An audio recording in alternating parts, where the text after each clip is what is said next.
The Biography of Ajarn Spencer, Chapter 1, which should be called Chapter Everything because I have ADHD and I skip around a lot. And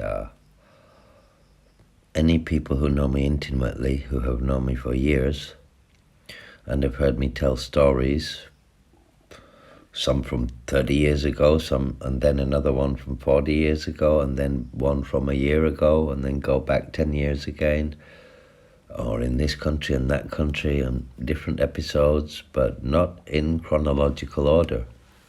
Because for a person with ADHD, before I begin, and as I said, chapter 1 is chapter everything, because every chapter is going to skip around, because I have ADHD. People with ADHD cannot process or prioritize which story or which issue or which item is more important to prioritize over the other. So we cannot prioritize which story to tell first and which after, because you will not know until you know all of them. So it doesn't matter which order you tell them in to a person with ADHD. And our short-term memory is very, very bad, and our long-term memory is very, very good. The short-term memory is very, very bad because the neurotransmitters in the cerebellum of somebody with ADHD do not fire properly. And I don't take medicine, so they don't fire properly.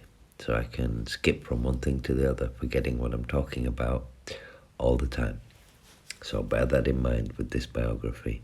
And before further ado, I would like to dedicate this to my son, who I currently haven't seen for about a year, almost 2 years, nearly 2 years. 2 years in August 2021.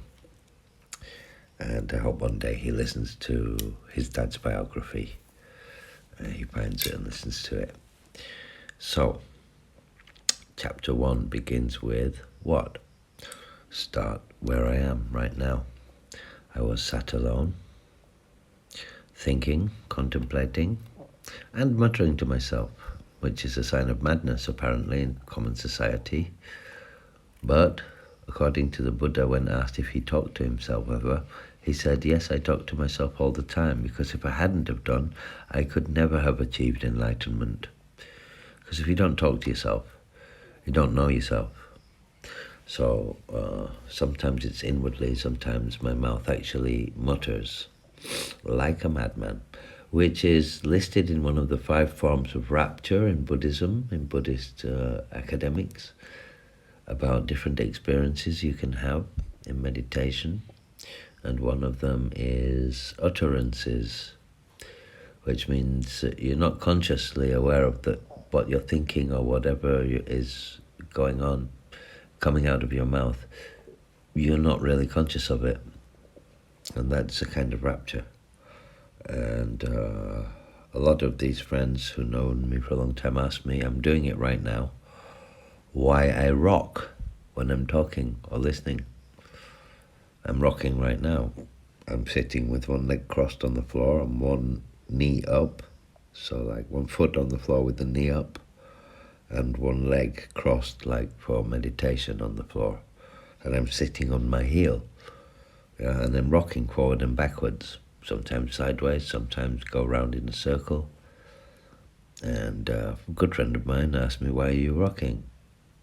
And I gave a few answers, but he interrupted me and said, to comfort yourself. I said, well, of course, autistic people do that.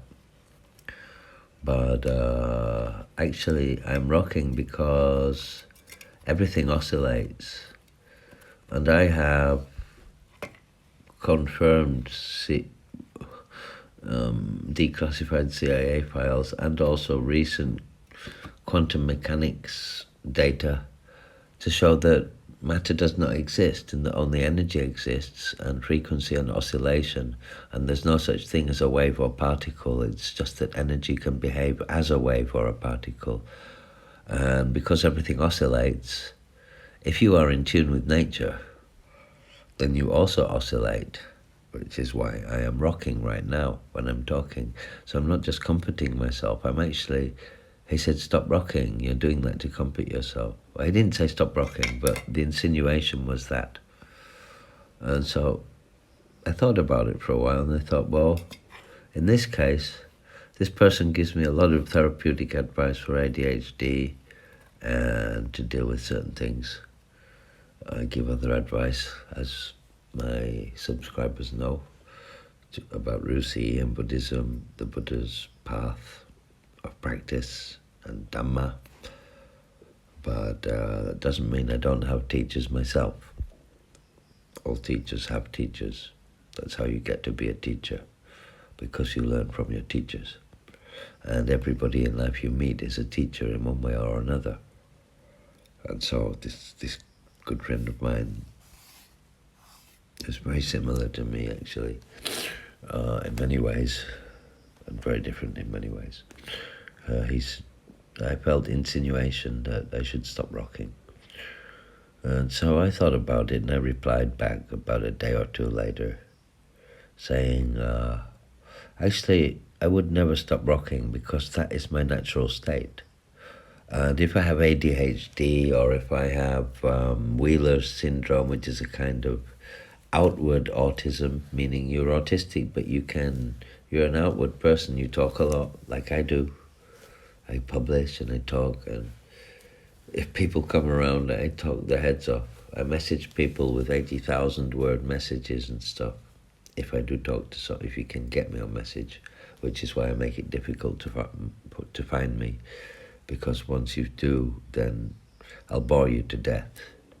You'll ask me about amulets and Buddhism, and I'll end up telling you about quantum physics and artificial intelligence and cybersecurity and astrophysics and quantum mechanics and subparticle physics and energy, and start talking about Einstein and Isaac Newton, how they had ADHD, like myself, and did mental experiments, and on and on.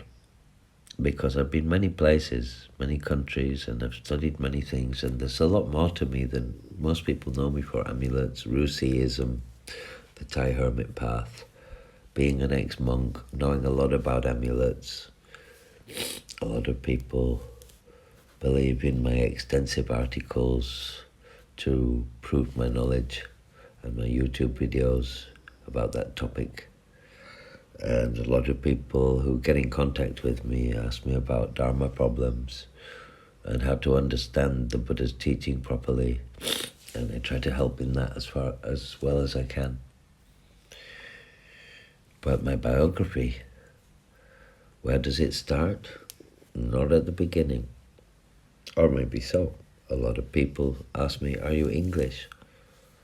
How did you get to become an Ajarn of Sakya and such a knowledgeable person about Thai stuff? You know more than most Thai websites and Thai people have published. And before I get to all the Thai stuff, I have to say, yes, I'm English. I was born in a place called Temple Newsam, which is within the municipality of Leeds in Yorkshire, England, in 1965. And I can remember being my first year or so at that house. Remember a big red ball with like kind of bubbles all over it. I used to play in the garden.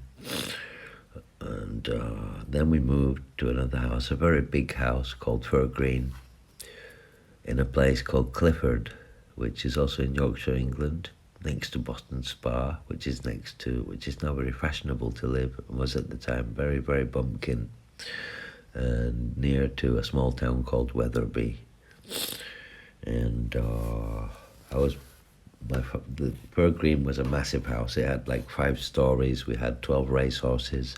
Lester Piggott and Jimmy Carson, the 2 most famous and best jockeys in England at the time, used to ride for us. Had my own pony, which kicked me in the face, by the way. I have a scar on my cheek. No, it bit me in the face. It kicked me once and I went flying as well, but it bit me in the face. And I was growing up with horses, but I kind of lost my affection for horses after that. But I do know how to ride horses, and I grew up with racehorsing. My dad was a big racehorsing man and a big gambler. And this house, I was born with a silver spoon in my mouth, or a golden one. He had a Rolls Royce and E-Type Jaguar. We had an estate car for my mum. My playroom was like as big as the biggest government Singaporean apartments or as a 2-bedroom apartment or 3-bedroom apartment was my playroom, which was above the garage where you could park about 5 cars. And used to have a long drive with fir trees and this paddock with a circled gate around it for the horses to do their trotting on and stuff. And then suddenly we moved. My dad lost all his gambling money and we moved. I must have been about 3 years old at the time. And I was already jumping on the back of a horse and riding it without a saddle. And I had a basket as well if I went with my mum, if we went on the street with the horses. And suddenly no horses, no house, no cars, and a council house somewhere, I don't know where it was. I remember waking up and seeing my dad on top of my mum. They were having a fight. We were in this council house with very thin glass windows and thin walls, everything prefabricated. So he'd lost all his money gambling and was starting again, and him and my mum were fighting, and I can remember pulling out a knife from the kitchen and saying to my dad, like, leave my mum alone. I didn't know what it was about anyway. But I can say I did end up not talking to my mum for 25 years later, but I still talked to my dad during that time when I was in my teens and 20s. But that comes later, that story. But in this case, my dad was on top of my mum and I was protective of my mum. I was only 3 years old, and so I pulled a knife at 3 years old. John Spencer was already a hard nut, and I became a softie later. I am a softie, but I wouldn't stick up for myself, but I would stick up for somebody else. I've always been like that, and for my mum, so I said, leave my mum alone. And the next thing I remember is being wrapped up in a blanket in the back of the estate car, which was the only car we had left, in the dark, being taken somewhere, probably to my grandparents while they sorted it out, but I can't remember. I just remember that flash. And then we moved to another house for a year or so, which was also a council house, but a bit better. No, it was like a masonette. And I got on with the neighbours, the little girls next door. I used to keep pulling her pants down because I wanted to see her thingy bob. 4 years old or something. Yeah, 3 years old. And I remember she had like a joker on the wall and these 2 girls in their bedroom. I used to play with their doll's house. I used to like playing with the girls' toys when I was a kid, even though I'm a heterosexual. But people used to ask me if I was gay because I liked to play with the girls' toys. Anyway, I kept trying to kiss them and stuff. So I was quite highly geared, even at that age. And the next thing, we moved to what I really always called home. I have 2 places I really thought of as home, and this was the main one, was the farmhouse, which is the name of my house here now, because from layout it's identical. It's just Southeast Asian instead of Yorkshire style cottage. It's a Southeast Asian style villa, mansion. But the layout of the gardens and the paddocks and stuff is almost the same, and the facilities. So it's like I found my home again in Asia. I've called it the farmhouse after the name of my real home, what I considered at 3 to 7 years old, which was, we had a big gate about 5 meters high, at least 6 meters high, wooden gate, front gate. Nobody could get in it. Had a door in it for the postman. I wouldn't let anybody in anyway. Me and my Alsatian dog. If my mum wasn't there and I didn't know them, I would say, no, you're not family. You don't live here. You can't come in. Always was a family person, stick with the people close to me.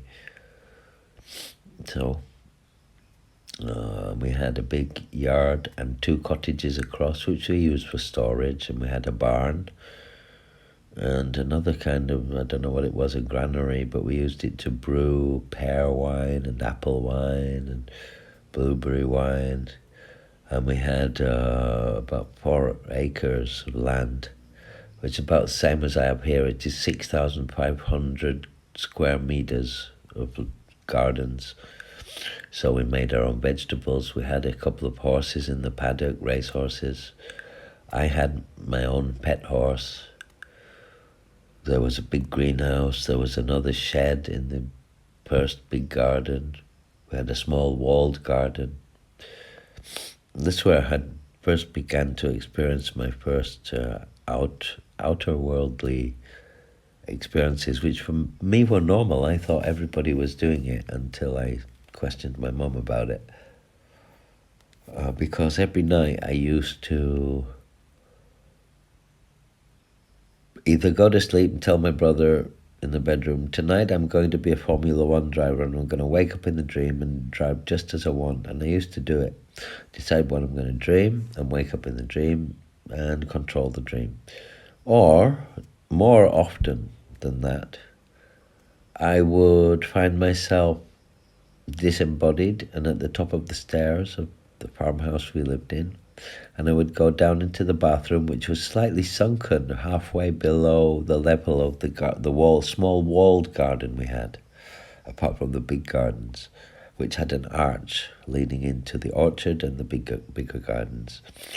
And I would go through the bathroom window, just pass straight through it, like a glassy kind of transparent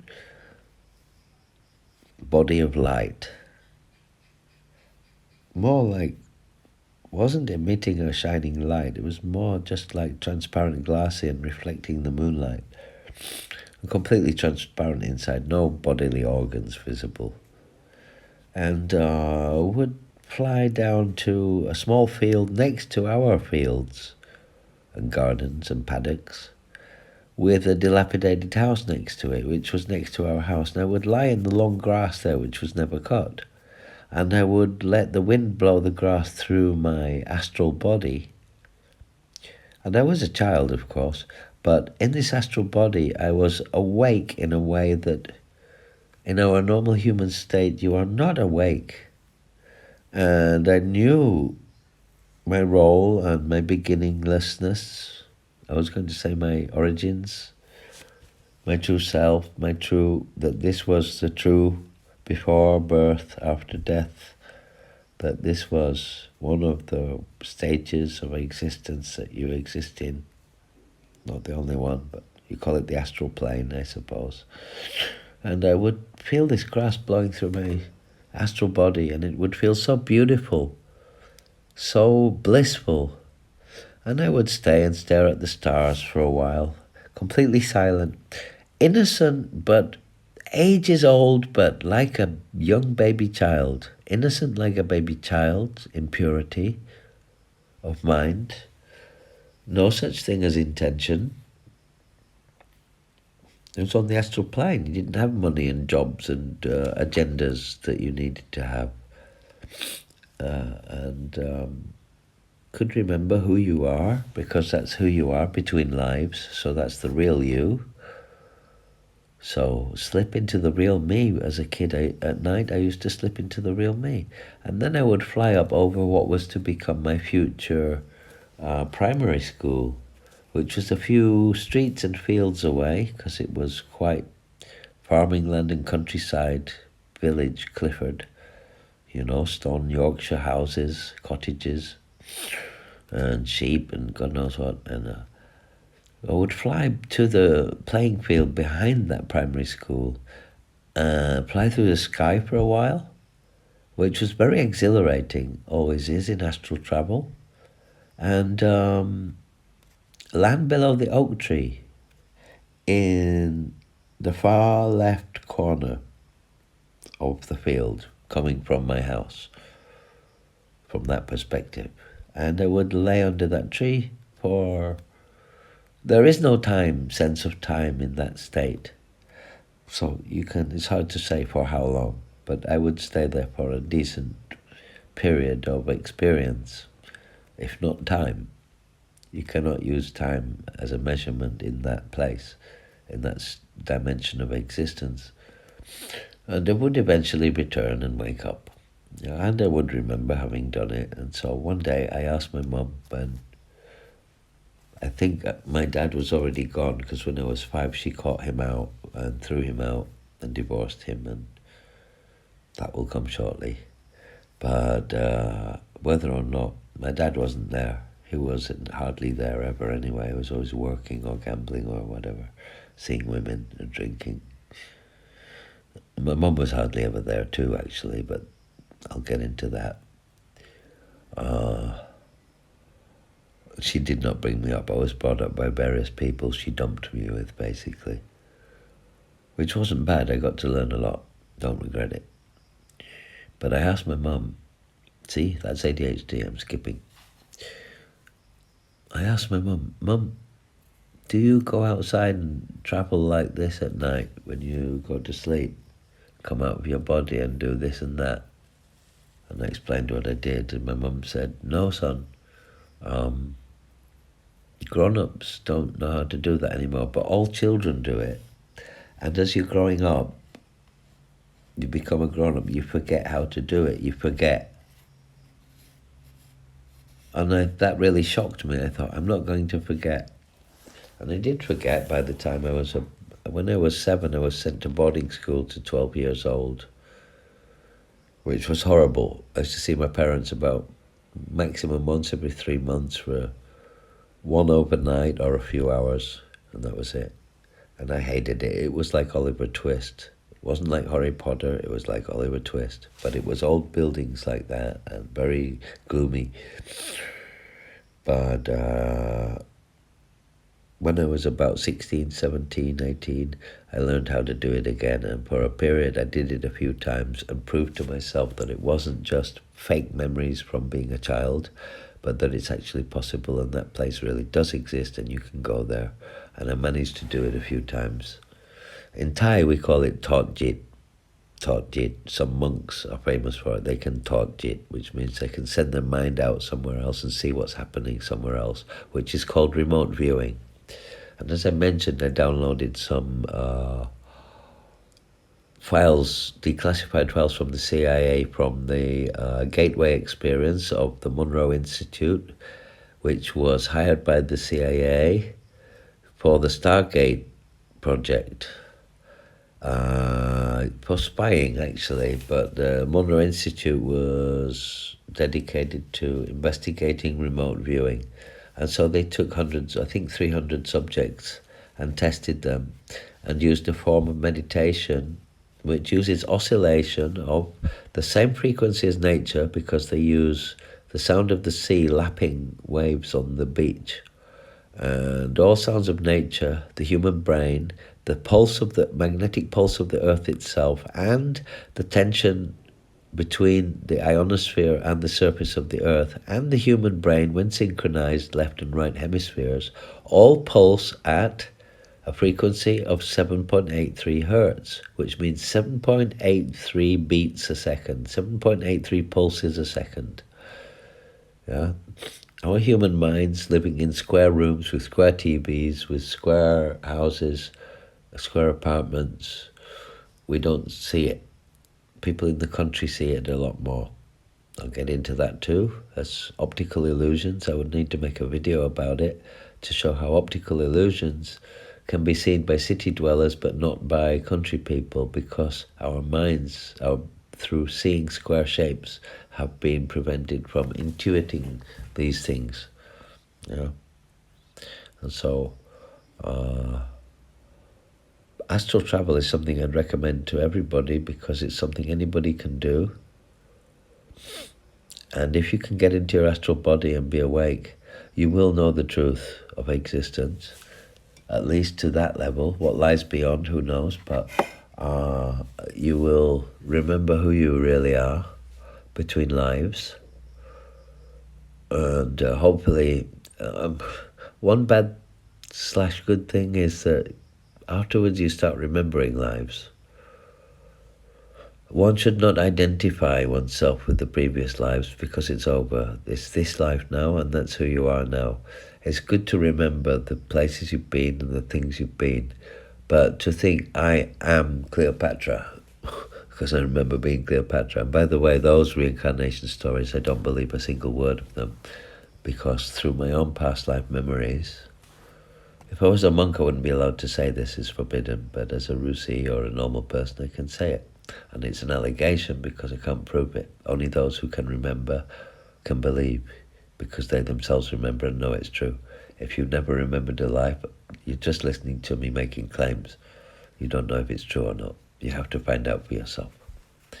And that is through absorption meditation. Yeah. But I know from my memories of previous lives that those books where I remember being Napoleon and Cleopatra and stuff, and these people who say they remember a previous life and it's always some famous person on earth. If you remember your previous lives, you'll remember living in other dimensions, in angelic realms, other levels of existence, other planets, not just human, yeah, because we live many lives. It's not just Napoleon and Cleopatra. So, but don't believe any story. Find out for yourself. Like the Buddha said, don't believe me. Practice, see if it works, and when it does, if you can make it work, you will know for yourself. There's a kata for that in Thai, an incantation that says Bajatang Veti Tapo Vinyu Hiti. Bajatang Veti Tapo Vinyu Hiti. It is Pali Sanskrit, and it means only he who has experienced it for himself can truly know what it's like, more or less. More or less. That would be the modern, not direct translation, but a modern translation of what it's actually meaning. So, after that I forgot. 7 years old, I went to... My mum divorced my dad. She caught him out cheating on her. She was probably cheating on him, who knows. People are people. Even your parents and the grown-ups are just people, just like you and me. If you're grown up, then you'll know you've made mistakes. So don't blame your parents for having made mistakes. They're human. And they grew up in a generation before you that was much more ignorant and selfish. And so if you find your parents were selfish, don't forget that's how they were conditioned to be, by TV, Hollywood, and the CIA's involvement in mind control. As I was talking about Dr. Monroe's project for remote viewing, I've read the letter to Nixon, later President Nixon. He was head of the CIA at the time, that the project was successful, that within a week, using this binaural technique of 7.83 hertz and training tapes, of which I have listened to the first 3 of 15 lessons, of 10 lessons, which lead you to the 15 different levels of absorption to be able to get ever more accurate remote viewing. Remote viewing is meaning taught jit, to send your mind somewhere else. And they set up a 10-digit number printed by a computer at random, so nobody could know, in Pennsylvania, and they put across the country in another university, in the Pentagon, below the Pentagon in a room, the test subjects, and they put 3 test subjects there together to do the experiment and see if they could read the number, the 10-digit number. 2 of them got it completely right. The other one got 2 numbers of the 10 digits wrong. And the letter concludes that the majority of people can't get past level 5, and only 30% could get to level 15. And that it was successful, and that it is possible to remote view not just other place in space, but also in time, so in the future and the past, and that they can go and look at events and view them and recount them, but that because there is a slight inaccuracy sometimes It's not always accurate in every subject. It's unreliable. You would have to use a lot of subjects. You could do it these days, but not in the 1980s when Professor Monroe and the Monroe Institute performed this experiment for the Gateway experience for the CIA in the Stargate project, which was connected to MK Ultra's mind control project, which they used LSD with on soldiers and test subjects and innocent people who thought they were being treated, and ended up, they're now suing the American government for it, who are now paying out for it, for what they did with Project MK Ultra. And the Stargate project was to try to travel to alien planets and other dimensions and to do espionage in places in space and time through remote viewing, and astral travel and stuff like this. And I have read the letter confirming to the head of the CIA that they managed to achieve all of these things. So actually, if you don't believe me, you can go to the FBI vault online and download those files from Dr. Monroe's Gateway experience. And on YouTube there are 2 tapes of the training tapes used on the test subjects with Dr. Monroe speaking. But you need to put it in stereo because you need the sound in one ear and him talking in the other ear. It's binaural, and what they use is the hemisync process, which synchronizes the left and right hemispheres of the brain to oscillate at the same frequency, and only then can you enter into a state of mind, very like being hypnotized, where, like the hypnagogic state, where you can astral travel or do remote viewing. So obviously I was doing that. A Buddhist would say that's because you've achieved it in a previous life. So as a kid, that was a very strong thing, my first spiritual experience. Otherwise, I was a normal kid, very quiet, stayed alone in the garden. I wasn't allowed to play with the village kids. I was locked in like the Buddha within a garden that was perfect, with my own horse and my own imagination, my own sandpit, my own playground. And I was not allowed to play with the village kids because they were considered, by my parents, they didn't want to expose me to lower class, even though themselves they were lower class bourgeoisie who got money through being con persons and doing businesses as well, being successful in business as well, when not losing it all through gambling, which they did 3 times, from riches to poverty 3 times in my childhood. I was a normal kid, normal. No, I wasn't. My brother says I've always been not normal. So I just play on my own, basically, and do my own shit every day, all day.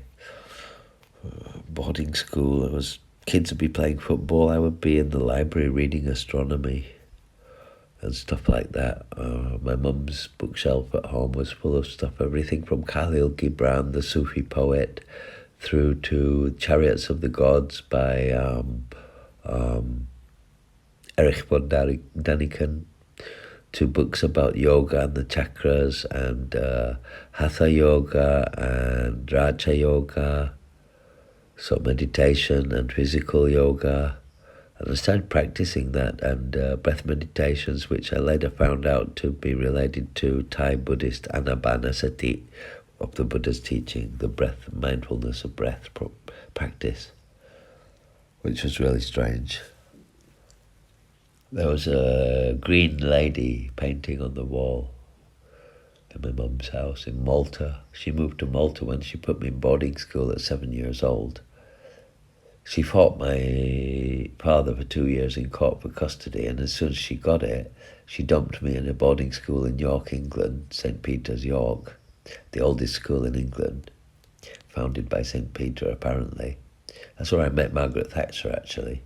I actually shook her hand. I shouldn't have done. I should have spat on it if I'd have known at the time. Anyway, she landed in a helicopter on our rugby field and then come and said hello to everybody and hello, and shook your hand and then docked off again.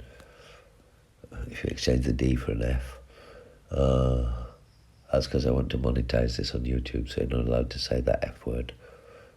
And my son doesn't like it either. He's only 12 years old, and he might listen to this sometime between now and when he grows up.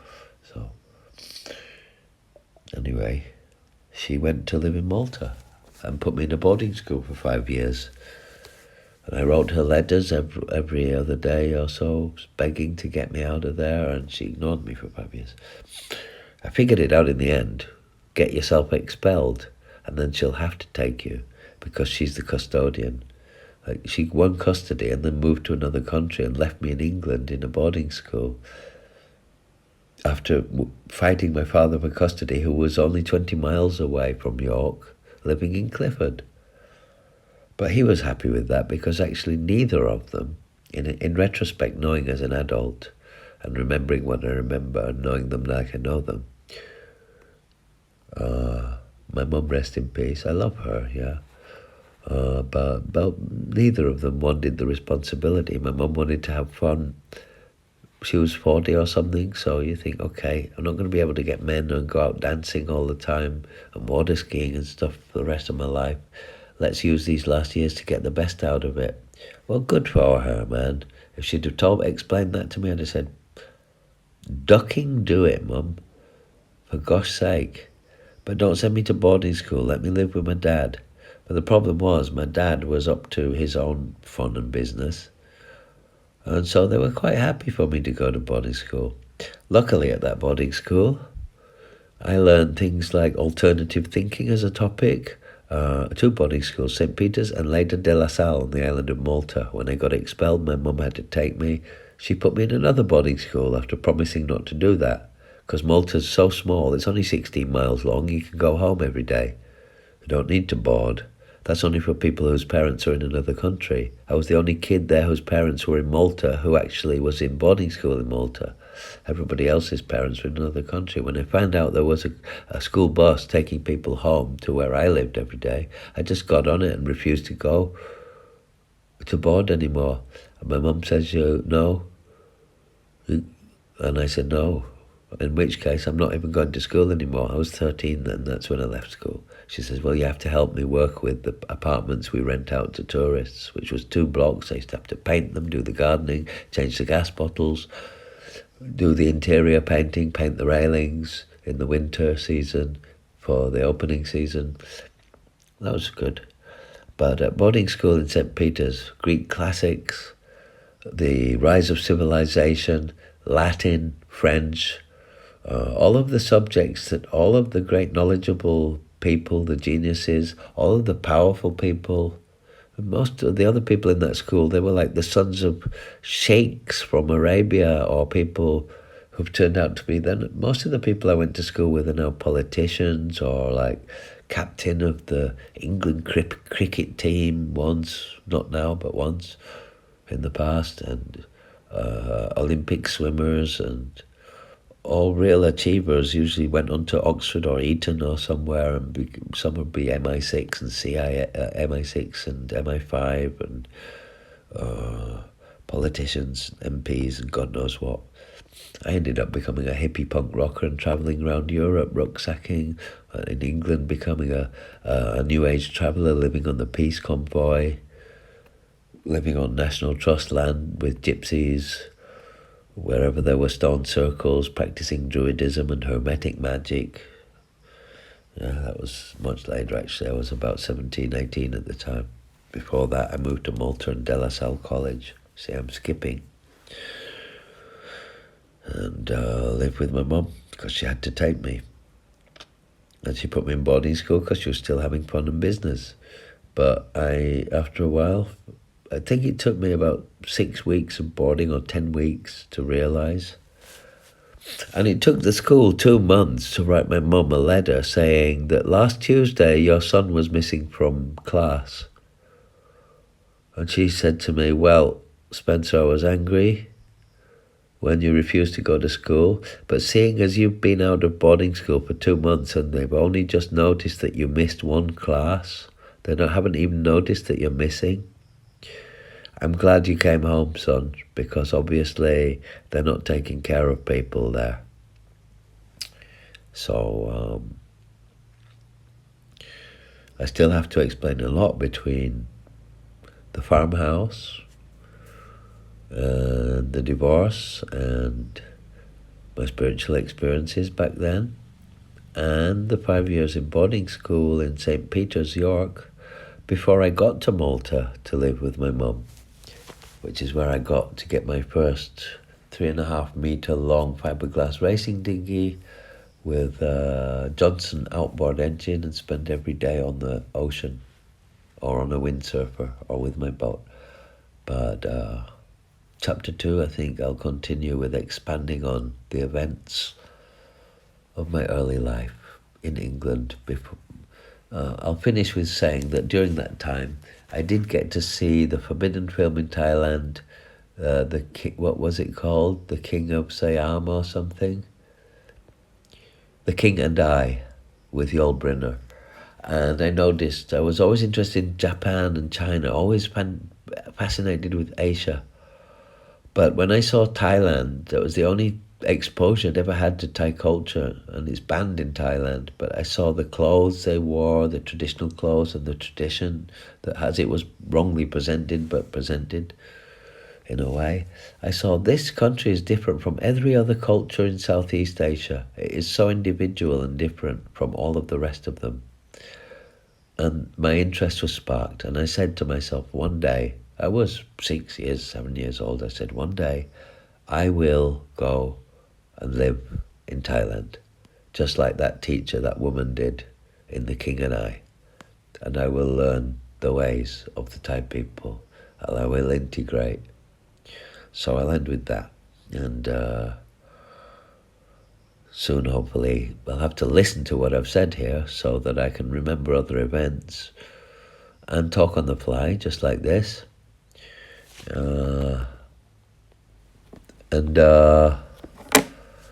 Then continue to expand on the events that happened in the period I've just explained.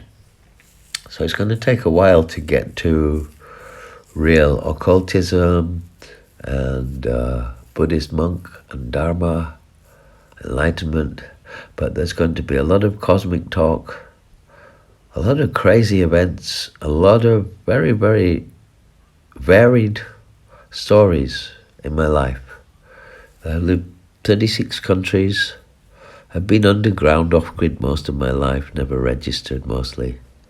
And so, if you want to follow my biography, how I came to be Ajarn Spencer right now, today, sat with all my amulets and my Buddha Magic Museum, and having appeared on TV in Thailand for 40 minutes with Thailand's most famous talk show host as a Rusi, and reached that point and published my own books and become known for what I have become known for. You want to know everything that happened before that, and who is Ajarn Spencer, who he was, how he reinvented himself various times, my transformations, my experiences, the things I might have to share, some things you might have experienced yourself, and lots of things that most people never get to experience in their whole life, which is the main point where most people say you should write a book. And I say I can't because I've got ADHD. So without a ghostwriter, I couldn't structure it. I just bounce around like a ping pong ball, and people mostly don't know what I'm talking about because it takes me so long to get back to the point as I drift off into lateral subjects. I'm a lateral thinker, not a linear thinker. I think globally, laterally. Yeah, I think around things, not through things. And I do mental experiments. I think visually, not in words, mostly. I form words out of what I see in my mental experiment. I don't premeditate, I just press record and start talking. I have no fear. I am proud of the Buddha because of his famous argument with the great Brahmin philosopher who tried to catch him out. Invited him to his house and had all his books by his side, and he studied a question that was very difficult to answer without being wrong, because it was a trick question. And so he asked the Buddha the question. The Buddha simply answered, "That's a question that cannot be answered with one single answer without it being incorrect." And the Brahmin said, "How did you know? You haven't brought all your books of reference with you or anything." No. And so the Buddha replied, "I do not need no books because I know in my heart. I am awakened to the fact. I know it. I don't need to refer to any book because it is spontaneous knowledge from within. I am my book of knowledge in my experience because I am awoken. And that always impressed me. And so when I see politicians at the podium, or a marriage speech or anything, or somebody just holding a piece of paper, reading from their notes or looking down at the notes on the podium of what they have to say, what their advisors have written, or what the production team has prepared for them and written on a chalkboard for the newscaster to read, I just think, actually, you should just study that you know everything inherently yourself, and then just start talking and let it come out with true knowledge instead of reading something that you don't really understand or have studied and are being told to read. That doesn't go with me. So I'm sorry about the spontaneity and the how much I bounce around with most of my podcasts and will do with this biography. And I always tell anybody who gets close to me and survives the first period of losing the friendship or keeping it and becomes a long-term friendship, over the years, they say you should write a book because 3 years is enough for me to tell them enough stories that they say, wow, that would be a bestseller if you wrote a book. So what a life you've lived and how many things you've experienced. It's unbelievable. And what you know and the stories you can tell. And so I thought, okay, do it, but do it my way. Chaotically, randomly, with ADHD, as an audiobook. So this is chapter 1 of my the biography of Ajarn Spencer, chapter 1, audiobook. Yeah? And it's going to take 3 years of me telling stories, and you're going to have to remember them all because I'm going to skip back and forth from childhood to old age and from one event to the other, and I'm going to connect them. They'll still completely unconnected, but I will. If you bear with me, you will see that I stitched the whole tapestry of apparently differing, unrelated stories together into one quilt, blanket, or into one tapestry. I stitch it into one tapestry that will tell a story at least as good as the story told of the invasion of the Normans into England in the Bayeux tapestry, which is a famous tapestry carpet which shows William the Conqueror's